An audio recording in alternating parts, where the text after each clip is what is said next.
C'est-à-dire que mon enfant, c'était un viol. Et l'école qui est censée être ce coffre-fort où on met nos enfants pour les protéger, bah finalement, ce coffre-fort, il reste ouvert à n'importe quelle personne mal intentionnée pour pouvoir commettre ça.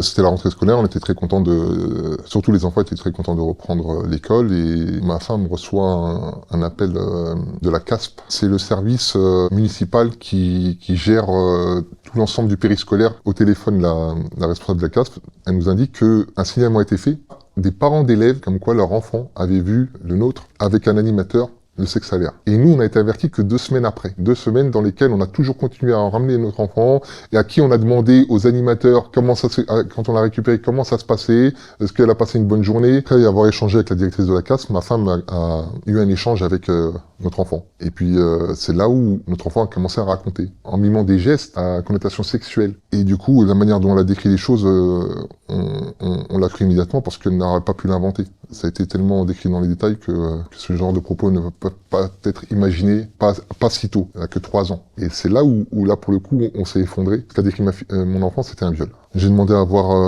une rencontre avec le service périscolaire. J'ai été reçu. À part m'entendre et me dire qu'ils étaient dans l'empathie, rien n'a été fait, entre guillemets. Comme nous, on a menacé de porter la parole en public, ils ont organisé une réunion au sein de l'école. Et après avoir averti les parents, il y a eu d'autres montées de la part d'enfants. Donc on s'est retrouvé à avoir 3 animateurs suspendus au sein de la même école. Ils ont voulu traiter ce sujet-là de manière isolée. Après m'être renseigné, j'ai vu qu'il y a eu pas mal de cas similaires aux miens dans d'autres écoles. Et c'est là où j'ai vu qu'il y avait une vraie défaillance dans la sécurité et l'intégrité de nos enfants. Plusieurs reprises, j'ai été amené à récupérer mon enfant. Et très souvent, j'ai pu voir un animateur seul avec un groupe d'enfants, dans une salle, dans un étage isolé. Un enfant sortir des toilettes et se balader tout seul dans les couloirs. Plus je creusais, plus je me rendais compte que l'enfant n'était pas du tout une priorité. Et l'école qui est censée être ce coffre-fort où on met nos enfants pour les protéger, bah finalement ce coffre-fort il reste ouvert à n'importe quelle personne mal intentionnée pour pouvoir commettre ça. Et c'est en ça que c'est révoltant, c'est-à-dire qu'on n'a pas sanctuarisé. Le système est conçu de telle manière qu'il favorise. Vous imaginez que pour ce genre de prédateurs, pour eux c'est le paradis. Ils peuvent pas espérer un meilleur métier que celui-ci,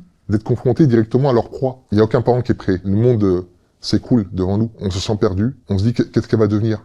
Comment elle va grandir? Nous, on n'avait rien demandé et on s'est retrouvé à récupérer notre fille en 1000 morceaux. Et puis après, débrouillez-vous. Le fait qu'elle ait des troubles de sommeil, qu'elle ait quelquefois hagard et autres, eh ben on doit composer avec. En plus, on a une obligation où on doit être fort par rapport à elle. Donc, on pleure en silence, on pleure dans notre coin et on doit faire front après aux institutions, justement, pour leur demander des comptes et qu'il y ait une transparence.